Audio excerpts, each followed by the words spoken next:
Yo, what is up, y'all? I am DK Hammonds, and I am here with what I would consider the OG of social media church, social media communication, all the things. She is one of my muses. She's one of the people I follow when it comes to certain things happening in the industry as it relates to church and communication. She really doesn't need an introduction as it relates to this podcast. I want to introduce to some, present to others, as we say in the local Baptist church. Katie Allred, come on, y'all show some love, Katie. Woo! Yeah, I appreciate the clapping. That's nice. I had a little something to it. Yeah, I seen you on other places, and I don't like how they're not enthused by talking to you. Like Katie is, she that lady. Like, I appreciate it. She's that. People need to be more enthused when they are having a conversation with the OG. That's just my opinion. I appreciate that. And maybe it's the energy I'm bringing. I don't know, like I'm pretty laid back. So maybe that's why. I don't know. But Nah. So Katie and I was talking a little bit off mic, and I think this is going to be a super important. I think all of them are important, but I think this is important for the next year. Many of us are in this industry, and we're always thinking, what's next? What's to come? And Katie and I are going to talk about how we see, how we're going to forecast 2025. What can we expect? What can we feel in the next year to come? So Katie, I'll pitch it right back to you. What are some things that you feel like we're going to be really into next year in 2025? Yeah, I think there's a few things really. So I think number one is probably going to be obviously AI. I mean, I don't know. You're probably talking about that way too much at this point, but yep. It's a drum that we're beating. It's kind of like the drum we were beating before 2020 about getting on the internet. Come on. That was just a hard play too. Like, hey, internet is coming. Y2K, it was a hard play. And then once the pandemic happened, the church was like, oh yeah, I guess we got to get on the internet, And now like most churches are on the internet. So I think that's good. I think, there's a step further than that and being hybrid first and realizing like the internet and physical locations exist simultaneously. I think that's something that's happening as well. But AI being a big one, figuring out, how do we use AI to make ourselves more efficient? How can we make sure we're being ethical? I think not being scared of it's going to be a big part of it. Come on. There's so many different platforms. Which one should we use? Like, which one should we pay for? A lot of that. And then, and I've made all those mistakes. So please ask me so you don't have to spend and waste money and time like I have. Let's get right into it then. I think, ChatGPT, when this podcast is dropping, has already dropped the $200 version of itself, which I think is only available for researchers and scientists. And this is what I've read about it. That doesn't necessarily impact the local church per se. No. So and also, I'm not sure you need that version as a church. I don't think you need the $200. I think you could probably live with the free version for the most part. Like, I do think the paid is nice because the history and like whatnot and getting to know you, but also like the paid gives you a little more privacy. So it's not training on your data. I think that's the thing. But the regular subscription, which is like $20 a month, is going to be like the best probably across the board. For most churches. And like, and it's one thing, like, it's so funny. I love ChatGPT and I was using it pretty exclusively until recently, and now I've really gotten into Claude. Yes, sir. Yes, sir. Yeah. I was waiting for you to get there because I too have been tinkering with Claude a lot more than I do love ChatGPT because I can program my GPTs. I can do all of those things. And if I wanted to sell GPTs, I could sell them in my own private place. But the feel of Claude in terms of how it's producing information as it relates to copy, it's very different than ChatGPT. So share with the people the importance, the use of Claude and how they can use that in the social space.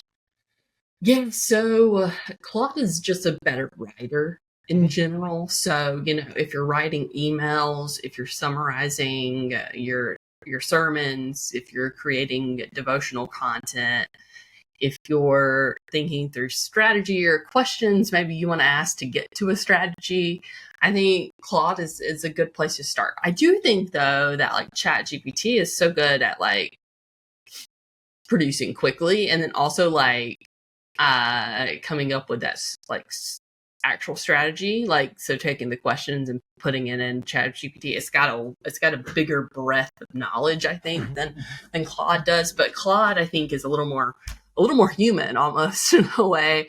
And also I love the way it produces these things called artifacts. Yes. And it does make looking at it and reading the information a lot easier. Yes. And more digestible. What's really great is like you can ask Claude to like make a color palette, and it will code a color palette and then show you the image of the color palette to the side in an artifact, right? Where you could ask ChatGPT to do that, but like it's going to give you a bunch of hex codes and not really show you the colors.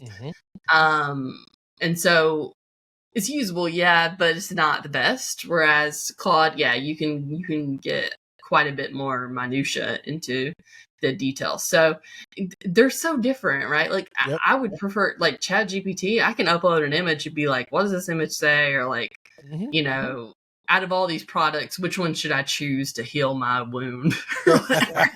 Yeah. Like you can do that, with ChatGPT. You can talk to it. You can't really do that. You can't be in the kitchen talking to Claude, No. So they're different for different reasons. And, Claude is similar price, $20 a month. Yes. I have them both. I use them both simultaneously. I do too. If I don't like the way one's going, I'll go to the other. Go right to the next. Yep. Yeah. Yep. Yeah. And then, maybe it's the way I'm talking to it. But that's the thing. Like, I think people think, oh, I've got to memorize a bunch of prompts or whatever. No, it's more train of thought, like, or even better word is probably chain of thought. Like, how do you think about when you're creating like an email? Yeah. What do you think about first? Like for me, I think about what my subject line is going to be. And then I'm like, okay, so let's generate a subject line. Well, what's this email about in the first place? Okay, well, let me tell it, hey, I need to come up with a subject line for this event. This is what we're doing, da da da da da, and I want it to be clickable. Like I want people to click on it. Yeah. And so, giving it that context really is probably the more important thing. I think a lot of people don't really know where to get started, and it's a lot easier than they think if they think of it as an intern that they hand something. Yeah, no doubt. When you were saying prompts, I want to give our listeners today at least 4 things that will go into a decent prompt. I normally wouldn't do this, but I'm gonna do it on this. 4 things that I would do to start a prompt, or 4 pieces of my process. Number 1, role. What role do you want me to play as the GPT? Do you want me to be the social media manager? Do you want me to be the pastor? Do you want me to be the director of communications? What is the role, and what are some of those functions in said role? Helps you with the role. Then if you want to be fancy, you would be like, what's the mission? What's the mission that I want to complete here? What's the thing that I want it to do for me to add to that particular prompt? Then you may be able to add, let's say, inspiration, some inspo that you want to throw in there. And then you can get into what task do you want for it to execute. Now, I have more written down. I may add that later, but I use that as the form to kind of start my prompting and get things going. So if I am a social media manager or a director of communications or somebody that's working in content, how would you create a prompt around that? Yeah. Well, first I would tell ChatGPT and Claude, like you said, like, what is your role? Like, you are the director of communications at this church. Okay. Like, and don't say you are acting as, or you pretend to be. Yeah, because apparently even that like makes your prompts less powerful. That's so correct. You want to like embolden the AI to be what you're wanting it to be. So, or even like you may want it to be like a publicist, or you are a public relations expert, or you are a marketing expert. What would you do if you had to advertise this event coming up?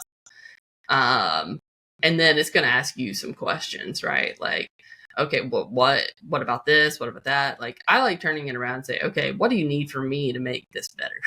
Yeah. Yep. Because oftentimes I don't know where I'm starting or where I'm going. And so, but like I said, you got to give it a lot of context to produce what you're really wanting. And so, what I found is I upload a ton of docs. Like, I'll upload PDFs that I have, Word documents, things like that from the event or from whatever I'm trying to advertise. And then I will work from that. So that's good. That way it knows where it's going, because otherwise it's like, I don't know, here, I'll just pull some generic information from the internet, which might be good. But really you need to like feed it so it knows like, okay, we're going in this direction, or like, what's the date of this event, and those kind of things, because it doesn't know that much, right? It only knows as much as you're telling it. There used to be a thing I remember, and I did a computer science undergrad. Like, computers are only as smart as the user. That's it. And so you have to give it the context. Otherwise, like, I mean, yeah, it can produce like some fun stuff all on its own, like with you barely prompting it, but if you can really like get into the minutia of what you're doing and give it more, it's going to produce better results. That's good stuff. That's good stuff. If you guys are just now watching us, this is a Social Media Church podcast. I'm here with the OG Katie. If y'all don't know who the OG Katie is, you need to go look her up. Books, websites, blogs, the whole nine. She's done it probably 3 times over. Yeah, the wealth of knowledge, and I'm not just gassing you, I'm just telling you what I've seen. The wealth of knowledge with this young lady here is through the roof, and I always respect her work and hustle as it relates to Social Media Church. All right, so that's one. So that's a really good one. So AI is another one. Let me see. I think the reemergence of authenticity is coming back to us. I don't think it ever left us. Okay. I think the problem is that we just haven't done it. And here's what I mean. Like, I'm watching us go from the overproduced stuff to the underproduced. And some even this underproduced is like really outperforming the overproduced so much. Right. So you mentioned, hey, we've done this. It's been sitting here, and now we're just kind of picking it back up. Yeah. Tell me your thoughts about that for 2025. Yeah, I think we're going to see a lot more of that kind of content where we're just like actually just speaking to the audience instead of curating to the audience, or like pulling stuff and kind of, I don't know, producing it and making it seem professional, I guess. And so I do think we're going to see a lot more of that. Don't get me wrong. I think a professional video is great. There's no problem with that. But I do think, we're seeing a lot more of just, hey, like inviting and being like real is working so much better. And then too, I think we're going to see a lot of like micro content, coming out of this, and AI is a part of that too, so you can use certain tools to like create those 30-second shots of from your sermons and pull the best quotes and those kind of things, and all of that also I think leans into authenticity of like, oh well, this isn't a produced like sermon, it's just a piece of it, but you can see like what it's actually like at the church and those kind of things, instead of like putting out a theater trailer essentially for your church. Cinematic with all the cameras and all the things. So if I was a pastor, what's a way that we can project authenticity to the audience. As pastors and church leaders, you know the power of prayer. But today's busy world, it's not always easy to keep your congregations connected and supported. That's where our friends at God Listens Digital Prayer Wall come in. At God Listens, they can help you create a space where the lonely can find comfort, the seeker can discover truth, and believers can grow in their faith. 24 hours a day, 365 days a year. Imagine a place where prayer requests are shared in real time, where your spiritual milestones and journeys are shared and celebrated, and where your congregation feels connected and supported no matter where they are. Don't let the barriers of time and distance limit your ministry. Text WALL to 67101 to learn more about how God listens and can transform your prayer life. With God Listens, you can expand your church's reach beyond the four walls of your building, creating a digital prayer community that's always available. Okay, so actually, I'm going to turn it around and say that I don't think pastors should be the one doing it. I think your members should be the ones doing it. Like, I think, my pastor I used to serve under, he used to say the first Reformation was about giving the scripture back to the people, but the second Reformation will be about giving the ministry back to the people.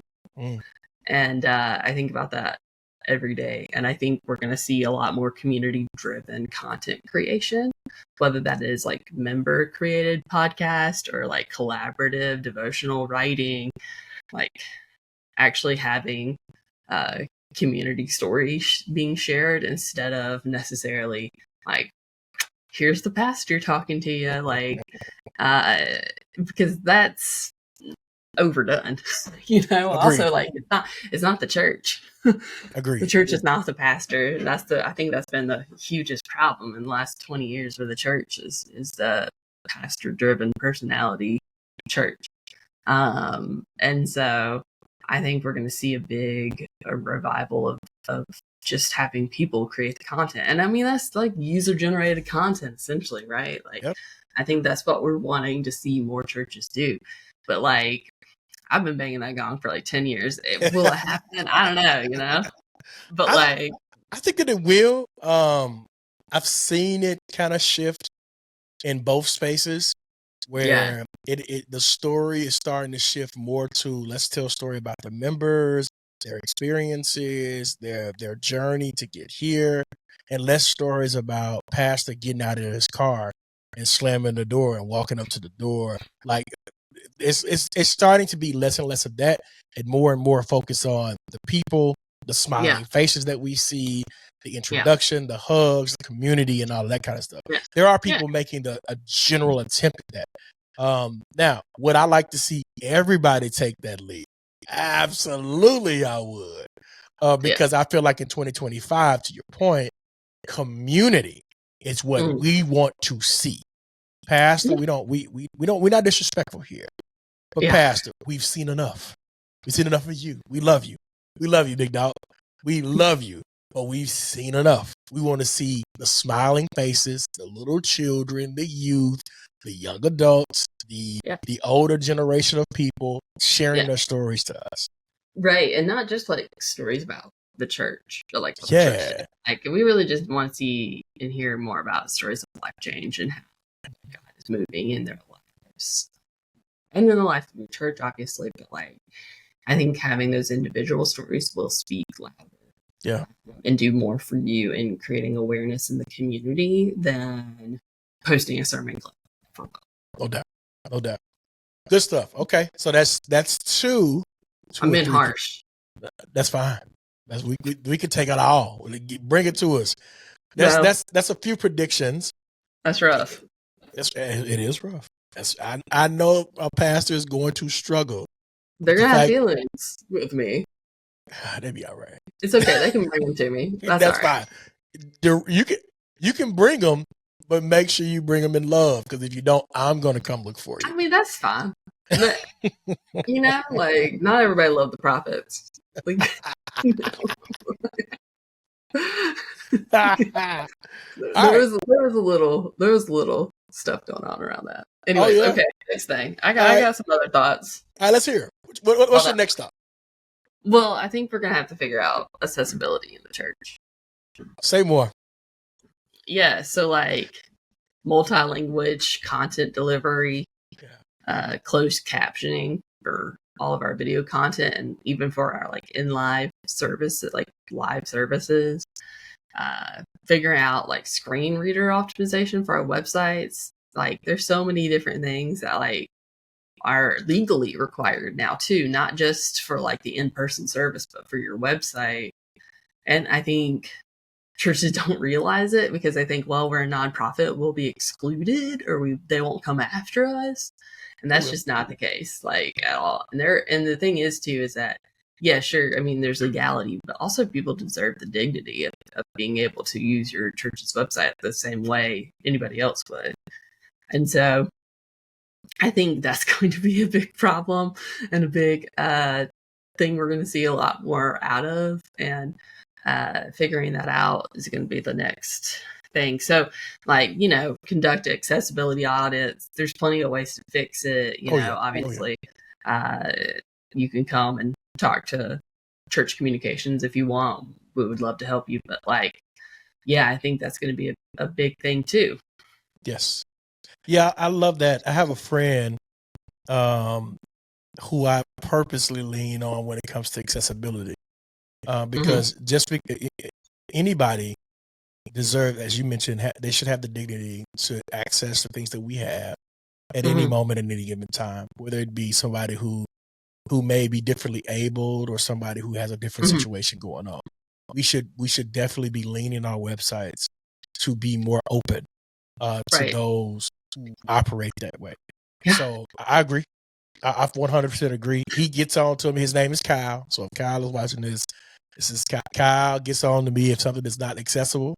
He's going to let me know. He's going to give me an earful. He's seminarially trained, and he's going to give me the right act to ensure that we include everybody in the conversation when it comes to our website development. Absolutely. Yeah. And it's difficult, that's not a straightforward thing. You can't just fix that with coding. Like, it's more intricate than just one thing. So definitely find an expert and lean into it for sure. And you might say, well, there's nobody at our church right now. Well, yeah, right now. They're coming. And think about it. They're not at your church, but this is a way. Would they be? This is the way that we bring them to the table. Equally. And if you don't have anything for them, why would they show up? Why would they want to? Yeah. Agreed. Yeah. All right. Yeah. Accessibility, AI, seeing more of community, less of senior leadership. All right. Yeah. There's my spiciness for today. Oh, no. That was light work. That was light work. That was enough spiciness. That was light work. Okay. So let's see. For one day, let's not get them too riled up. They'd be fine. I like poking the bear anyway. Yeah. I would say another 2025. What a trend I want to see end. I want to see the repurposing of pastoral content for pastors' demise. I want to see that end. Because we've made a lot of money and clickbait off of it. And it just really brings a lot of eyeballs, but it also causes a lot of division in the body of Christ. And I do want to see that come to a screeching halt in 2025.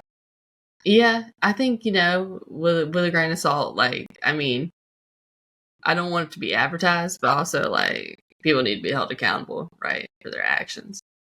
Listen, I am for accountability. I'm Mr. Matthew chapter 18. I am for accountability. What I am not for is us taking people to task for clicks and likes. Oh, sure. Yeah. But that's what I'm not for. Yeah.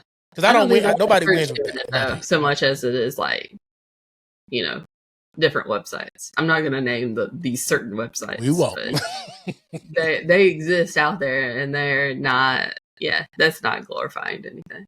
So I want to see them come to an end. More probably sooner than later. Let's see. What about some of these new apps like Blue Sky and Threads as it relates to church leadership? Because now we have TikTok that is on the bubble fringe. We don't know if it's going to be in existence of 2025. I know, have right? my thoughts about that. I heard it was getting kicked out by the end of January. Yeah, they make people too much money to get kicked out by the end of January. That's just my opinion. But I guess we'll find out. We're gonna find out. But tell me some of the applications for 2025 that we need to be kind of paying attention to. Yeah, well, I mean, Blue Sky and Threads is cool, but I don't think that has anything to do with church. Like, I mean, I think there's a lot of Theo bros out there on it. I mean, like on X, right? Like, and there's arguing like about their platforms and of course whatnot, and not even like theological things. They're just arguing about politics. Yes, and that's not fun for anybody. Nope. And so I don't know. I think it's fine, like if you find community or like those kind of things on there. But I don't know that your church necessarily needs to have a platform on any of those. Gotcha. Necessarily, sure, save your username, but I don't see a big. I don't know, unless you want to make it the one place that you put updates. I mean, you could do that. Sure. Like, every church does it differently. So I do think email and texting would probably get you further than than any of those. I mean, honestly, all the above than social media.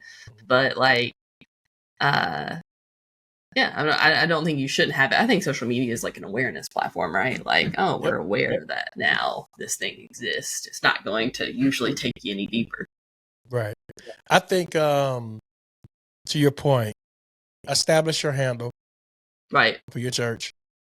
And unless there is unless there's 1,000 people grabbing at this page, we're going to continue with the main big three that we have. Get out of here. You know what I'm saying? Like, if I don't have that's just my thought process. If it's not 1,000 people grabbing at this page, I'm just going to put repurposed content there, and that's going to be the end of that until there's 1,000, and then that's going to warrant me to have a conversation. But I do think that if it's not extra work, then absolutely, sure, post to it.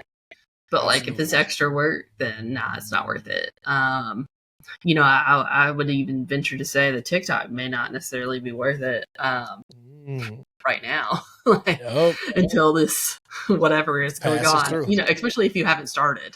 Yes. I also think those new apps, kind of get us away from the legacy apps, and I am pro legacy apps. Like, Facebook is the juggernaut, and we try to get away from it as much as we can. Unfortunately, you cannot. It is here. It has deep roots. It is coming at you in every angle. Yeah. So I think to me it's the white pages, right? Like it's what like the phone book was before. Yep. And so you can't really get rid of the phone book, right? Well, they used to think you couldn't get rid of the phone book, and then they did. So, I mean, I guess something else could come up and be the new phone book. For now, though, I don't think there's another phone book than Facebook. No. And Facebook Instagram. And IG work those, which brings up to the last thing with IG. Yeah. I seen the CEO talk about how important carousels are now. And the multi-use of carousels. Because there's one thing to just put up, just 6 photos of the same. No, it's like video, photo in that same thing. So what about that? Yours starts on a different photo than the first one. It hardly ever starts on the first one anymore. It doesn't. That's a good call out. It always starts somewhere else. Number one, and you just keep going. Yeah. That's good. I see what you did. You threw that one out there. It just doesn't for the first one. So, like, if you're gonna do something, you got to make sure the context is understandable, regardless of what slide they're on. I do know. I hope y'all caught that, because I caught that, and yeah, that's good stuff. Convicted, DK. No, I'm just gonna tell my team, hey, fix it. No condemnation for me. I say, you read it, listen to this, and fix this. Mm-hmm. What she said, we need to do that. I thought that was a good idea. I mean, because normally when I'm creating carousels, I have my first thought and my second thought, my fourth thought, and now you came in and just wrecked my theology and say, but they normally start on the second page. They don't even start with page number 1. Who cares about page number 1? And I'm like, oh no. Yes. Don't you get when people wreck your theology like that? I love it. Hey, I mean, I love it as well, but like it's like take all the front pages out and just start with number 1, and we'll get there. We'll put the title somewhere else so we can get these carousels running. So I think carousels are going to be a huge use, multi-use of carousels. So images are still important, you know. Absolutely. I think that we lost that in 2024. We really went hard on video, which I don't think is bad. I just think that the images are coming back. They're just in slideshow format. So, and maybe putting your video inside of that carousel, would probably be beneficial. It would be. Katie, you've poked me in my eyes a couple times. Any final thoughts before we raise it out here? You know, how about I tell the people where they can find me on the internet? Come on, tell them.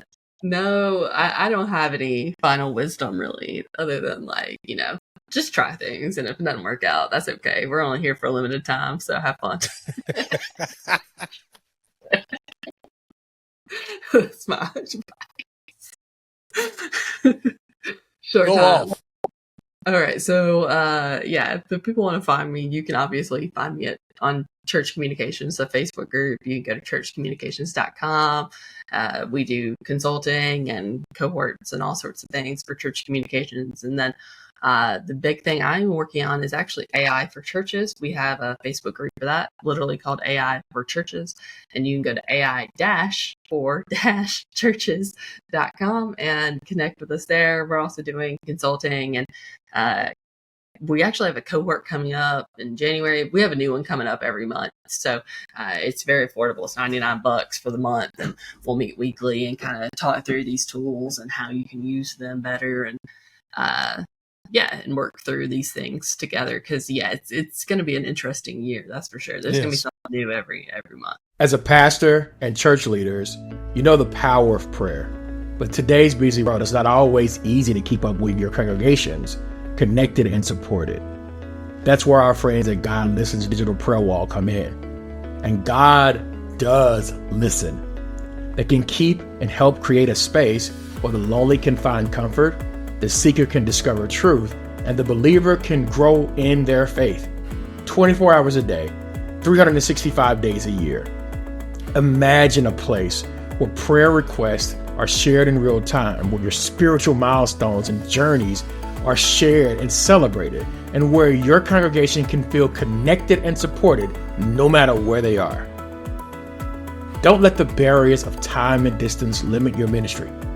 Text WALL to 67101 to learn more about how God listens and can transform your church prayer life.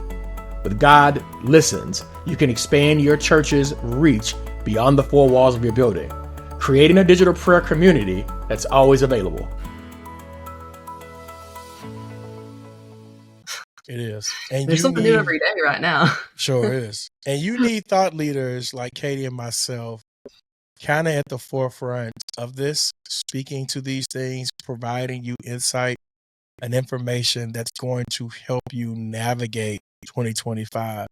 And like what she just mentioned, reach out to us. We'll definitely be here as a resource. Join. I'm in Church Communications Group. You'll see me walking through there, waving at people, getting on posts or whatever have you.